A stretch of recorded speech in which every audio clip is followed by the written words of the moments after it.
लागली माहिती का? स्वतःचा मुलगा थोड्या खोड्या करत होता. अहो, जन्मदात्या मुलाला हत्तीच्या पायाखाली तुडवणारी या भारतातली पहिली स्त्री म्हणजे अहिल्याबाई होळकर आहे. प्रजेला न्याय मिळून द्यायचा आहे ना, एकुलतं एक मुलाची कुर्बानी दिली.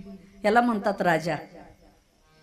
काही राणी साहेबच होत्या. मोठी माणसं त्या मोठ्या विचाराची असतात म्हणूनच ती मोठी होतात. आताच्या सारखं नाही. जवळचा कार्यकर्ता असला आणि त्यांनी किती गुन्हे केले तरी पाठी माग घालणारे आहे की नाही. मग त्याचे नाव नाही ना टिकत. आहे तोपर्यंत बॅनर लागतात, इतिहास नाही होत. आणि इतिहास त्यांचा होत असतो जे सत्यासाठी प्रयत्न करतात, त्यांचा इतिहास अजरामर असतो. अहिल्याबाई होळकरांचा इतिहास चंद्र सूर्य असेपर्यंत अजरामर राहणार.